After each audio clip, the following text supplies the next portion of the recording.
While the whole world and the internet were throwing shades at the MCU, I was that one guy that went, nah, the MCU will bounce back, they always do. Just like Phase 2, Marvel didn't always land with their films, where we got Thor, The Dark World, Ant-Man, and even a so-so Avengers Age of Ultron.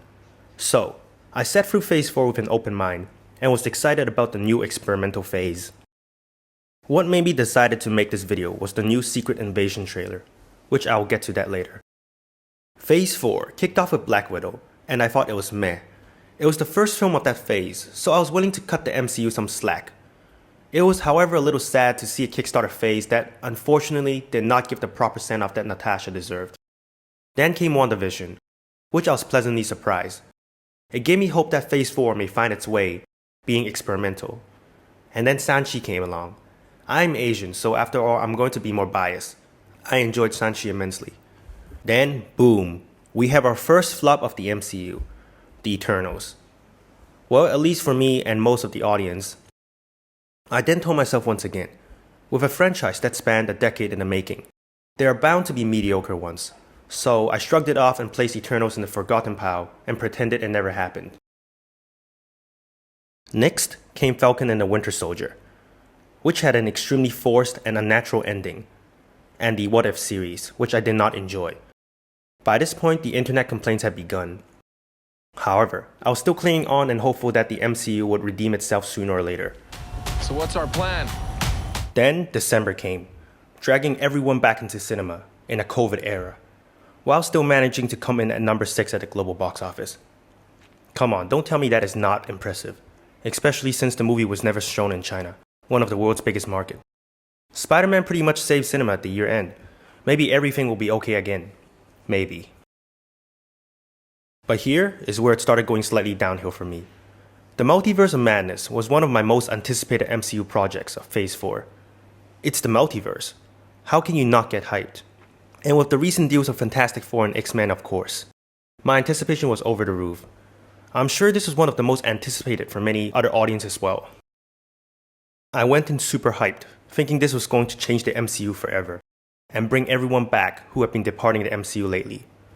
Well, I walked out and my first reaction was, it was just okay. Was I disappointed? Yes. But I guess I just had too high of an expectation, like most of us did.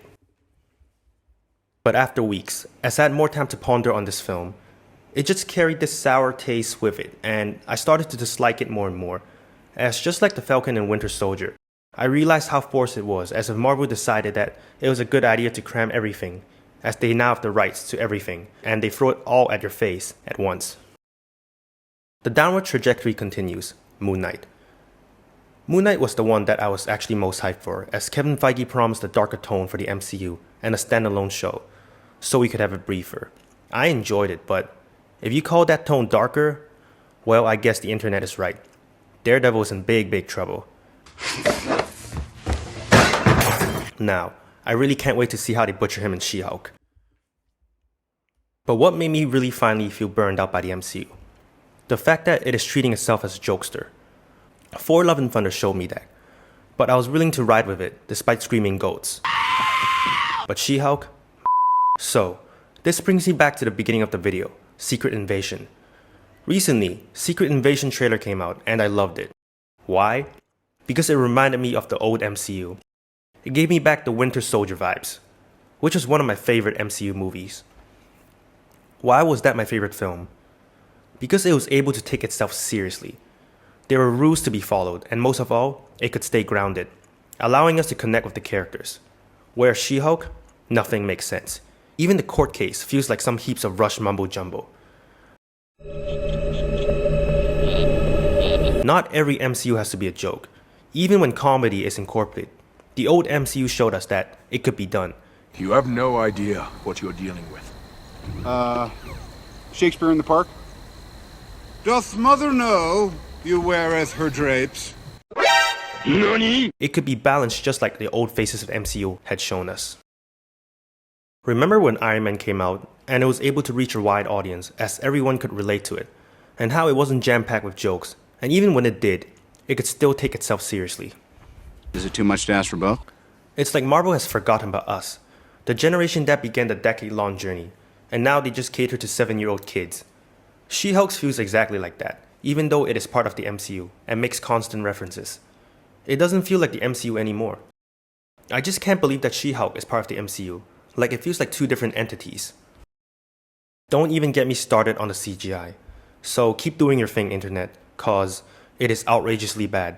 This is what happens when you have quantity over quality. Eventually, they would have slowly led themselves down this disastrous train wreck. I honestly rather see the MCU take its time than just like, we have all the characters, let's just throw them all into the universe, when the Avengers build-up took 4 years in the making. So yes, I admit it.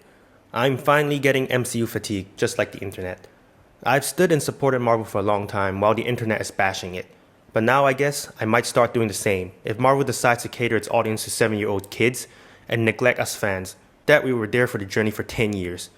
I rest my case.